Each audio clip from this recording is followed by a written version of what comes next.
Guys, it's me again, Orchslayer. What ifs? Where we last left off? Let's see. Checking. Where I last left off, I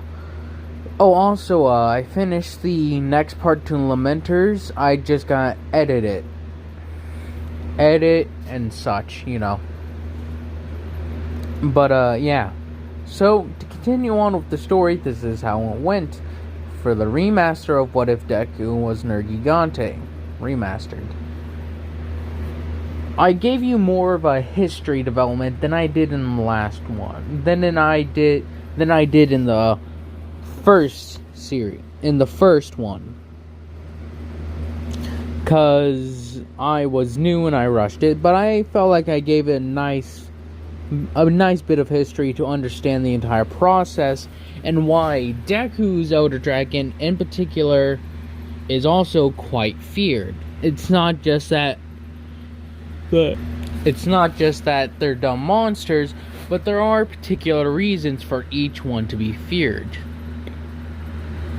As the whole murder spree and cannibalistic side of the nerrgegante was displayed fully for all to see on that when that thing was born. So it's just a thing that just sprouted out like, oh god, nerrgegantes eat other monsters and they kill people. It's like a nice image was turned to something of damnation. Well, not damnation, but an image that used to be comforting to all was now used as pretty much something everyone should fear.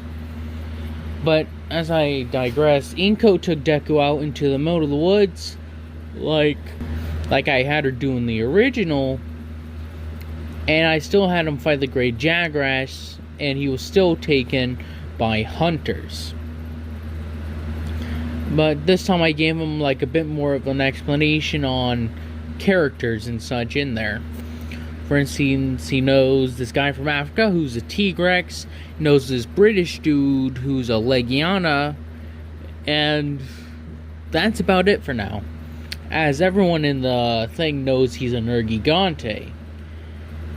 And now we'll skip forward, like, he's around 10. We'll skip forward 2 years. 2 years in the future, this is what has happened. Deku has actually gotten to know the other people around him, and actually does have a semi-decent bond with them. Is that they understand that he's just a kid, and that they've all have felt scrutiny just because of being monsters. Like, the Tigrex guy just says he went out to, like, by himself in Africa just because he got tired of, like, how people would look at him. He even talks about how some people would even try to hunt him. Like, he carved out his own little bit of land, and he pretty much stayed there just by himself. The Legiana said he was pretty much used to keep an ice rink going 24/7. His abilities were underappreciated. Well, it wasn't just an ice rink, but he did a lot of powering up of snow and such. As he hears more similar stories about those kind of things. Oh, this guy sort of like, oh, this guy was driven out of his hometown because they figured out, oh, he's a monster. They drove him out. And he lived in the woods by himself, then just sort of lived out there for the rest of his days until he was captured by these people. As one day, this is what happens. One day, there's a red light that comes on, and then a bunch of cages are just unlocked. As during these years, Deku had attained quite a high ranking in the fighting, and Deku's fighting style is completely different. Instead of being a full, instead of being a creature like bent on dominating a fight, Deku had to rely on different tactics. He had to be much quicker and more at aiming, causing as much damage to whittle them down little by little.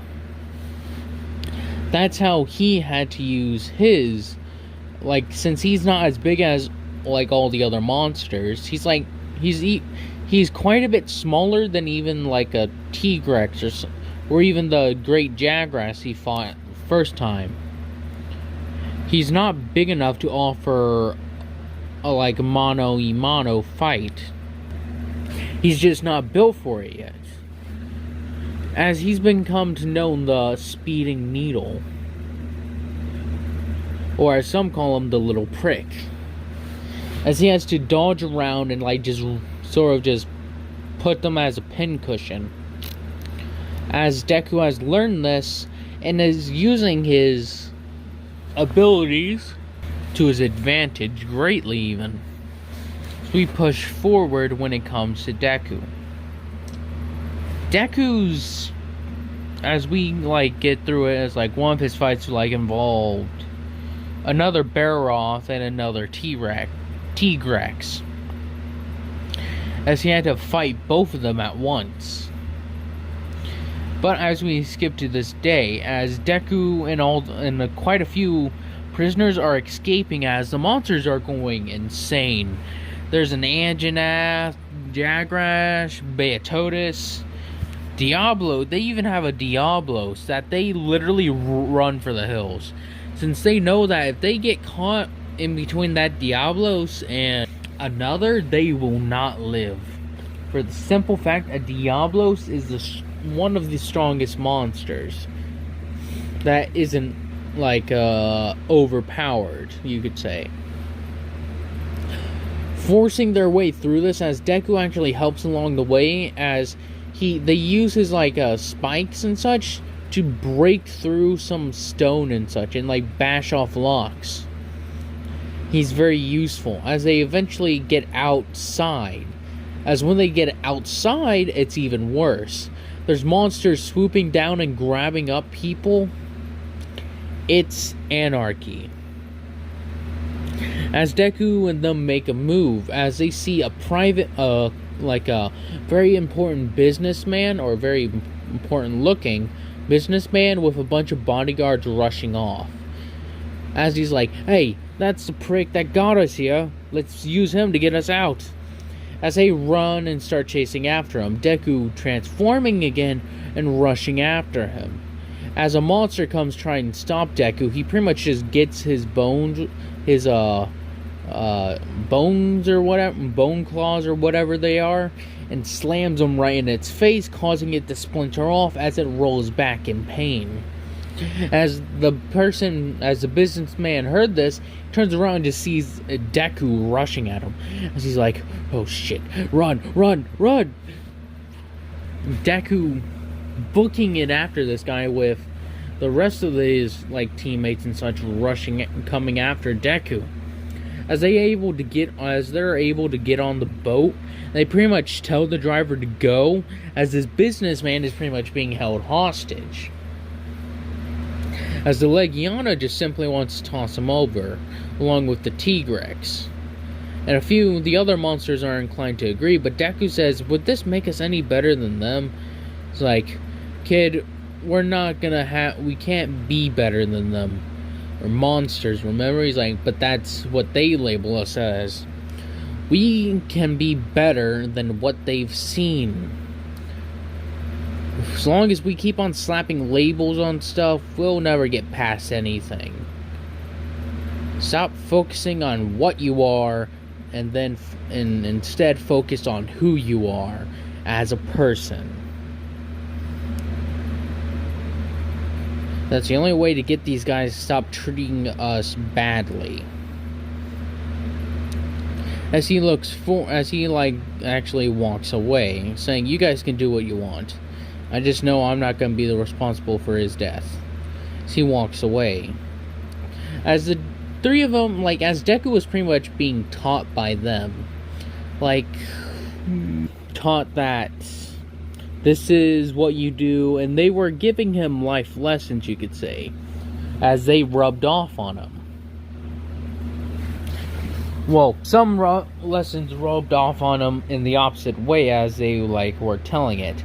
As for instance, they were telling about the scrutiny they reserved and such for just being monsters, and so they talked about how they would just isolate themselves. So Deku thought about it differently. Well, he's just going to place himself in the center of tension. Let's see if people can really not get past the monsters within them. or they are. As Deku goes on with this, as they arrive in Australia, as they did in the original. Arriving on the island as they, well, as I said in the original, and again, I'm sorry if things are a bit too much similar. I've thought about like a few of it again, and I've rewatched the series. So I'm going to try to make it more diverse, not diverse, but different, you know? And again, sorry if it's, bad. And not like a total remaster. Some events will still be in play, and some characters won't change that much. But I'll try to add more events, you could say. So, as I digress, I would tell you this.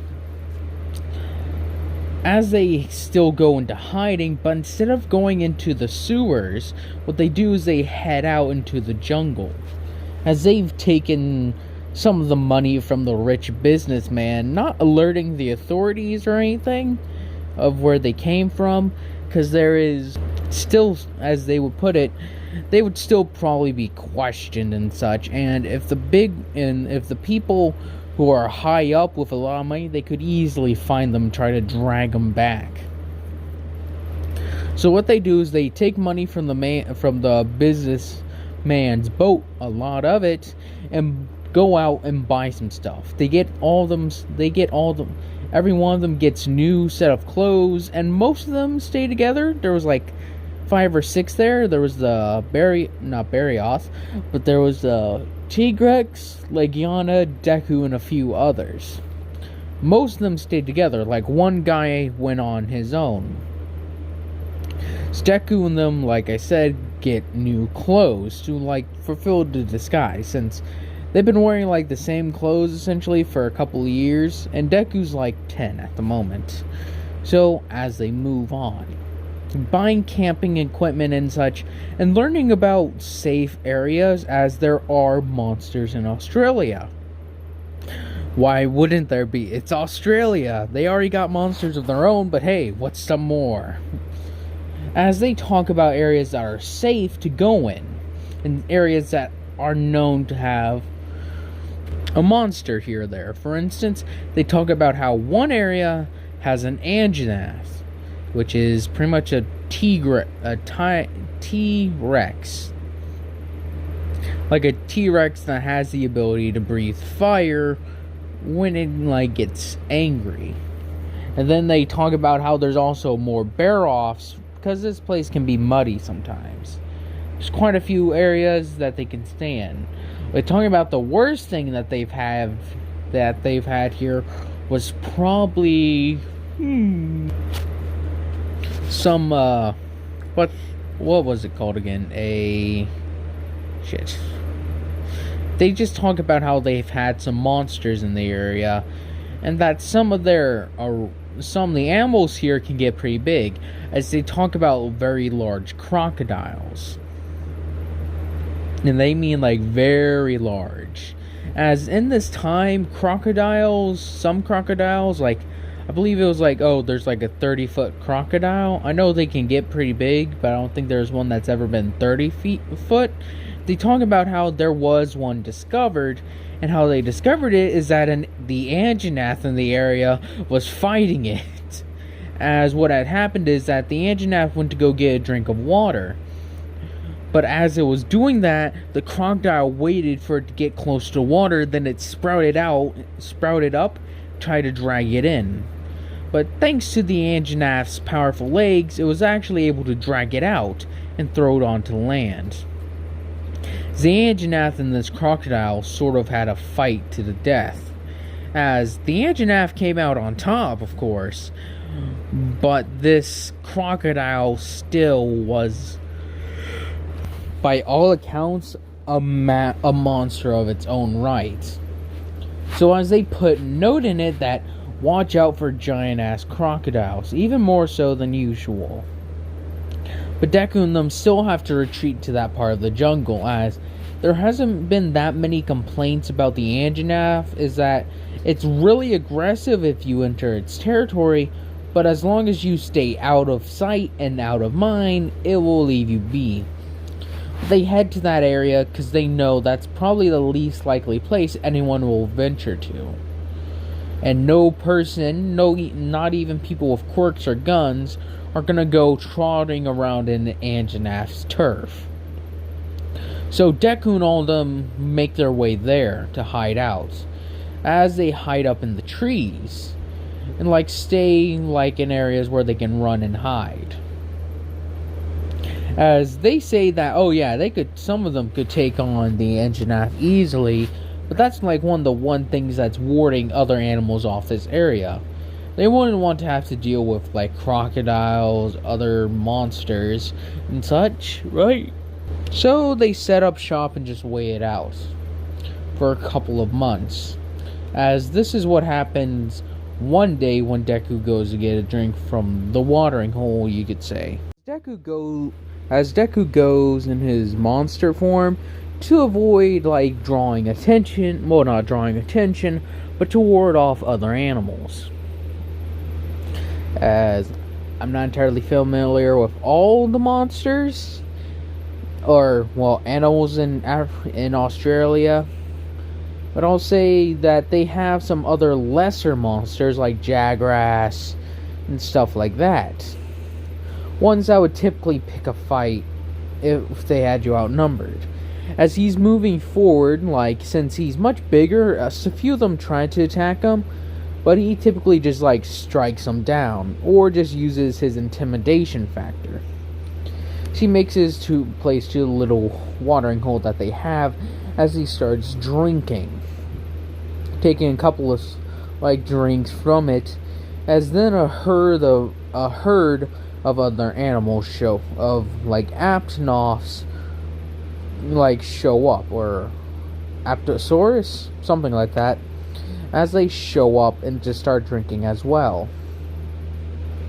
They go on the other side of little watering hole to Deku, so that way they hope in doing that he won't come in over and eat them. As he's drinking, he hears a snap. As he's stops, looks up and sniffs the air, he's as he knows the smell, as he knows it's the Anjanath. As he looks around, looks for a tree, as he jumps on the tree and moves up it. As I said, he is much smaller since he isn't old enough yet. As he gets up to as high as he can get, as it's pretty high. As he looks down and sees the Anjanath, as it looks at the ready as it's about to charge, as then they just hear another roar. As he's huh? As he looks down and sees a very dangerous looking monster. As the monster has two pointed horns, a blue jaw, and a very big, peculiar looking tail. As you could probably tell, as it lets off a roar, and then the Anjanath comes out as well. As its tail swings back and forth, it grabs onto his tail and sharpens it.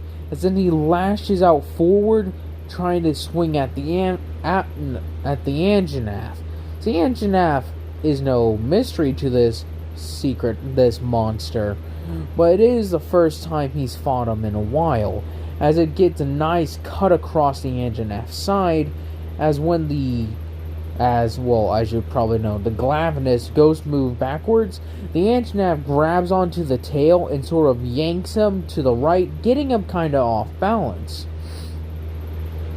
As the Glavenus falls back on its side, the Anjanath moving in to stomp on it, the Glavenus quickly jumps over and uses its powerful jaws to clamp down on the Anjanath's back, as the Anjanath then tries to throw him off and sort of breathes a bit of fire in his face. As this really isn't effective against the not Anjanath, but the Glavenus, but it does do a little bit of getting him to shut his eyes to shield them.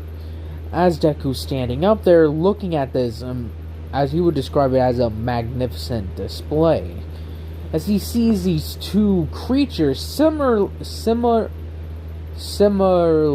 built, but they're also so vastly different in how they developed. As he would say that they're probably cousins, or like very, very distant relatives. And that their body build is so similar, but how they use it is so different, is that they both use strength. But the Glavenus along the lines developed this sword-like tail. Somehow. He doesn't know how. But he tries, as he's looking at it, he's like, nature is quite weird. As he like talks about how the Anjanath is just a T-Rex, and the Glavenus is a T-Rex with a sword tail. And the Anjanath breathes fire. He compares and contrasts them very, very weirdly. As when he's looking at this, he has a way to communicate with the other guys. As they like, hey Deku, where are you? It's like, you've been gone for a little while. As he has them turns off the radio.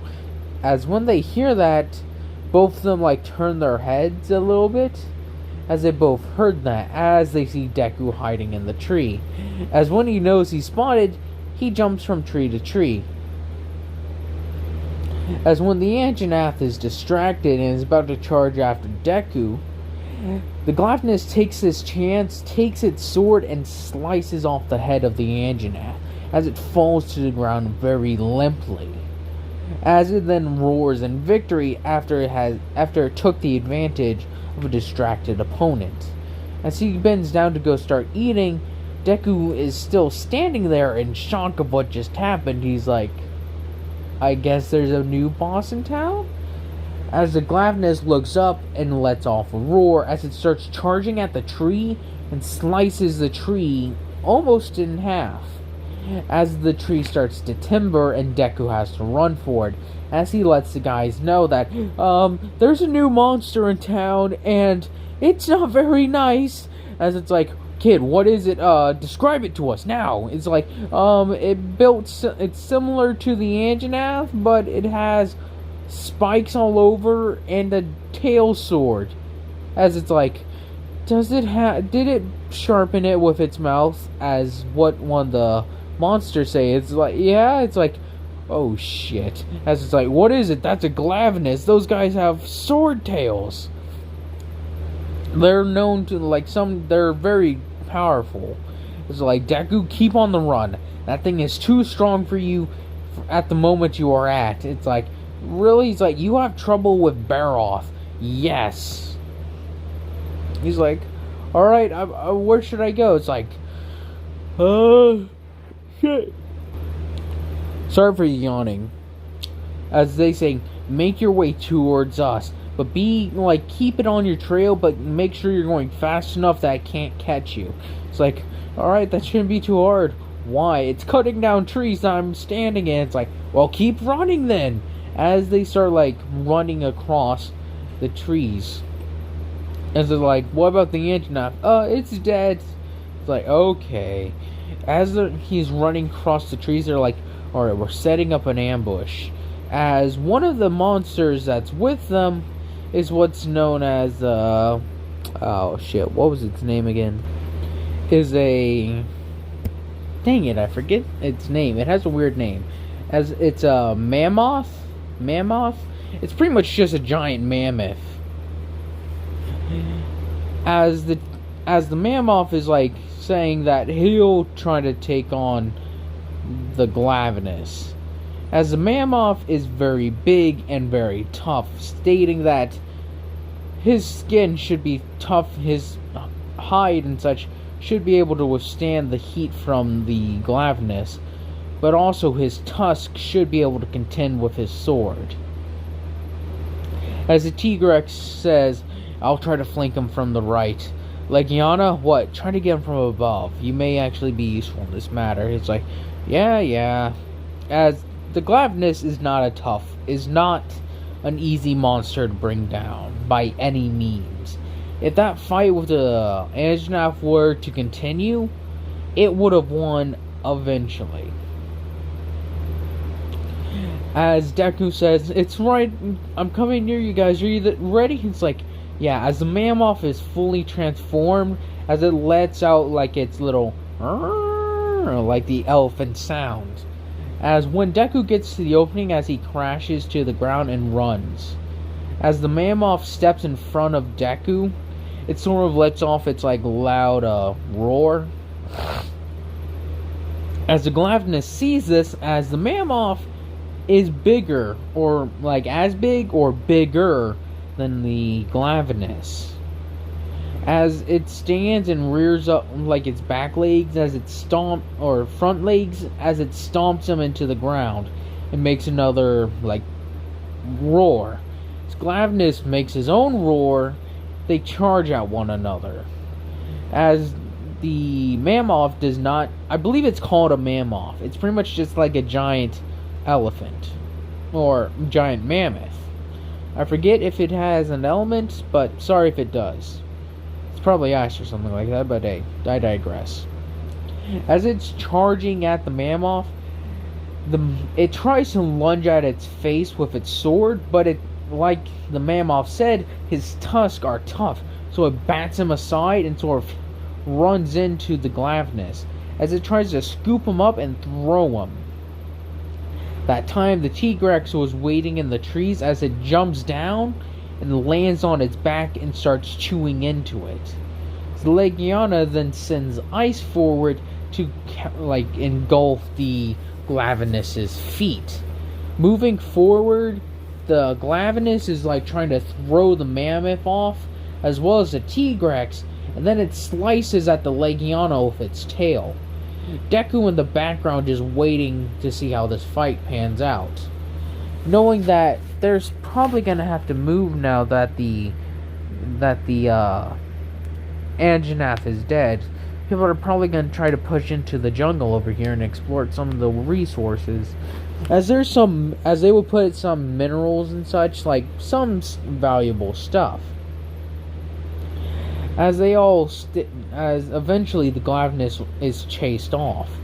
As they talk amongst each other about what they're gonna do, and they all agree on what Deku's thinking, saying that they probably should move, as they do the exact same thing the next day. Not the same thing, not the exact same thing, they move on the next day, trying to go even deeper into Australia, to less civilized areas. Along this way, they actually hear through a radio that they bought, is that breaking news, it seems that Anjanath that claimed territory over yonder actually has been defeated and a new boss has claimed the territory. From what we can tell, it is a Glavenus. Very tough bastards they are, from what we hear. They got sword tails. Can you believe that, guys? What kind of evolutionary path do you have to go down to get a sword tail? That just sounds kind of badass to me. It's like, we have a monster expert right here. What would you say the Glavenus ranked on this? In a hierarchy between normal monsters, where does it rank? Well, if I gotta be honest with you, it's gotta rank near the top. Pretty high up, considering everything that it goes through. Before, they used to be known to claim entire landscapes as their own. But since we've kind of destroyed quite a few places that they used to roam, and they've lost a few areas, their population has diminished, but from what we can tell, they've gotten actually much stronger. It's a very unique situation, you see. So, well, thank you very much for your perspective on this. But as we've actually heard, it appears to seem that from footage caught, these weren't injuries caused by an Anjanath. It's like, yeah, that's right. It looks like it's from some mix of creatures. From those bite marks, could be anything from a T-Rex to, well, a great jagras. Highly doubt a great jagras could do lesions like that, though. Like, you think so? It's like, I know so. Seen the Tigrex in action myself. Very tough bastards they are. I think I heard one over in Africa took on crocodiles. Compared to a Tigrex, crocodile ain't much. But how it fought them is the thing. Like, can you explain? Oh, I will. See, how it fought them is that it would get in the middle of the water and actually fight crocodiles. Hell, I even saw that at one point it took on an entire pod of hippopotamus by itself. So, and I heard about hippos, those bastards are tough, aren't they? It's like, they got a layer of fat that would take hours for any normal creature to chew through. Crocodiles, lions, cheetahs, jaguars, anything that goes after a hippo is suicide. The only things that can really give them a run for the money is an old crocodile that died off years ago. His name was Gustav or something like that. Bastard used to eat them like every day.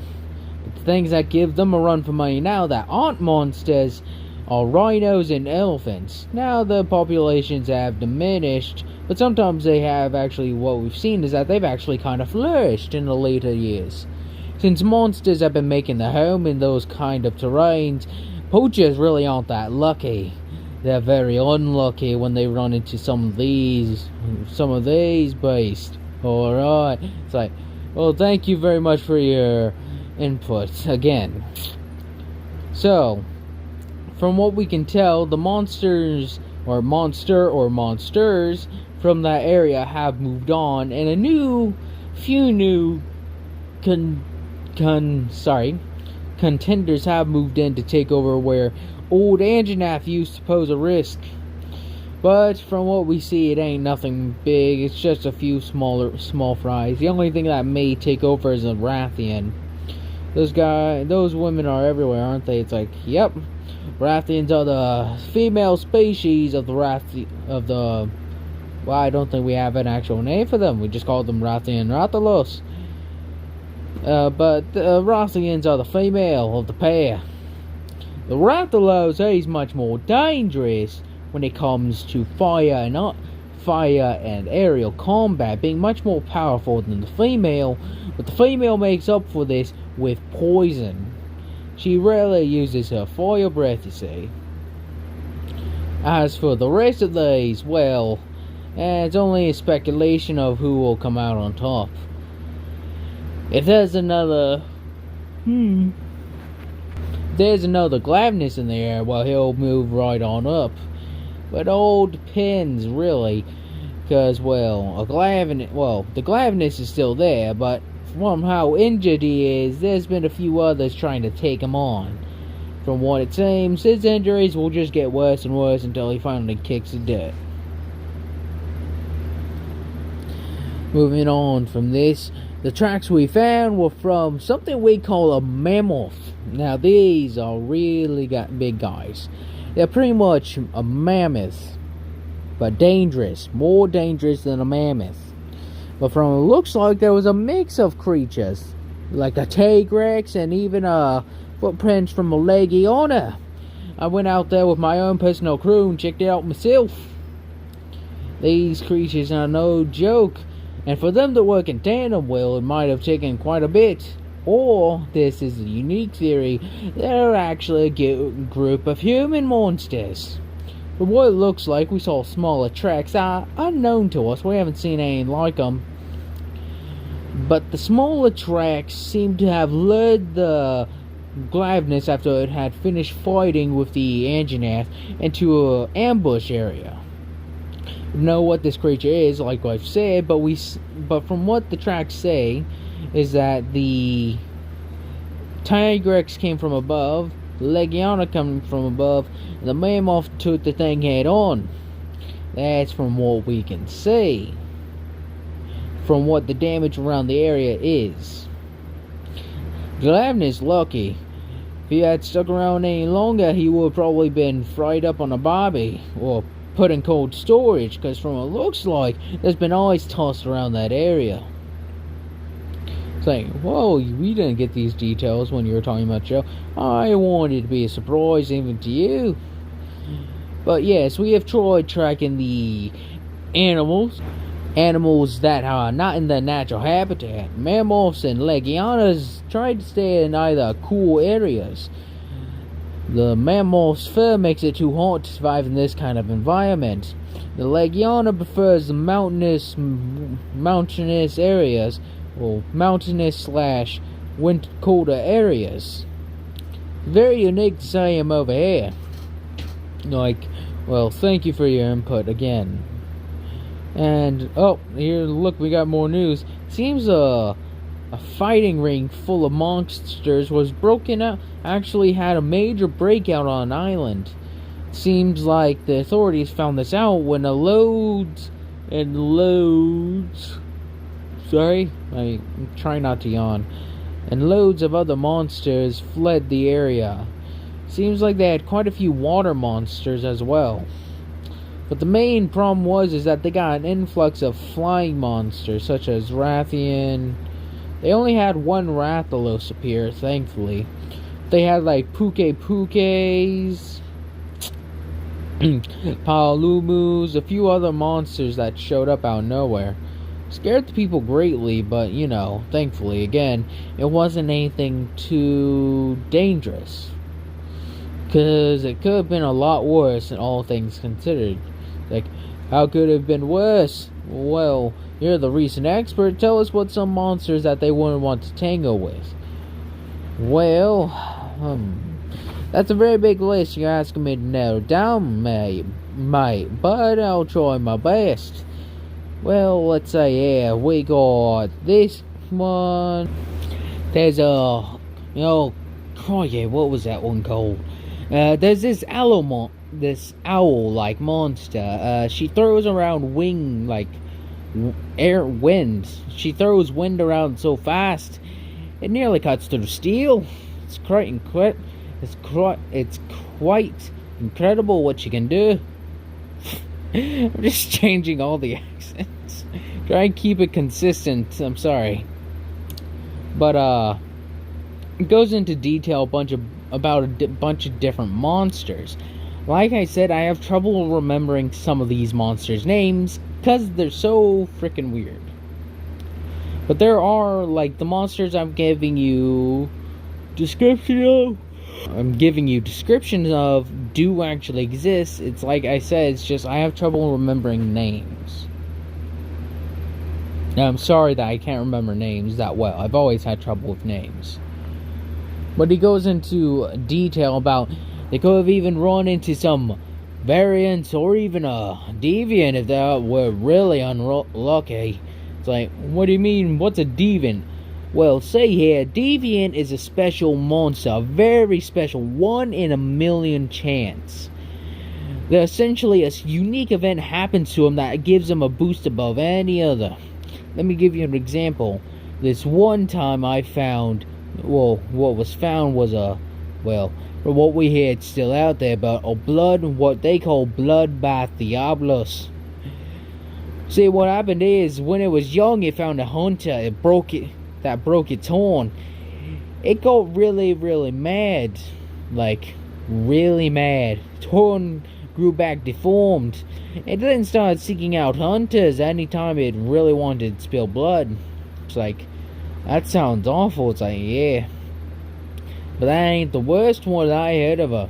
See, there was this one called and also, this is like a fan concept from a guy called Rage Gaming Videos. I actually really liked how he described this one, as I'll try to describe it.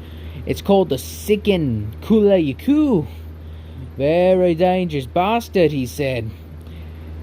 It's found by a huntress named and her partner Cotton and Elia, there we go. See, what they were doing was when they were on a hunt, they found a Seeking Kula Q, thought nothing of it. Well, not like that, actually. See, what had happened here is this. When they were hunting in what we call the Rotten Vale, it's apparently where a bunch of monsters go to die through natural instincts, as the new world is a thing in this game. And that what it is that the world is much bigger and than it is in our world. So they have more land masses where monsters like these can be found. But as I digress, see, what happened is this. Apparently Q got stuck in that place. It wasn't used to the microbiology there. Microbiology there had learned to feed off the dead carcasses, but the animals there had developed a way to be immune to it, you could say. See, what happened is that Kudla is a bird-like monster that feeds off of eggs. The eggs themselves also have this microbiology with them. As it ate them, it started turning its organs all rotten-like. So it tried to develop, try to get smarter, faster, and everything. Apparently by the end of it, this thing was like twice the size of a normal Kudla with paralysis on its claws. And it developed a taste for hunter flesh. From what I heard, that it took down 16 hunters before these two stepped in. If it wasn't for them, we'd still have some sort of Freddy Krueger-like, well, not Freddy Krueger, for me, some Leatherface maker, something like creature still alive. Thankfully to the efforts of these two grey hunters, it's no longer a problem, but still. And I want to give a thanks to them because I have the privilege coming to a new world to study it. Very grateful for that experience. As they go to blabber on more. But Deku and them have already made their way out of the jungle. And sorry again if you find that accent atrocious. Sorry. I don't know why I do them, I just do. But I'm going to stop apologizing after this one. Because you guys know I feel bad. But I think that's a nice way to stop this one at. I hope you guys have enjoyed this. Hope you guys continue to enjoy this. I hope you guys have a nice day, nice night, nice life.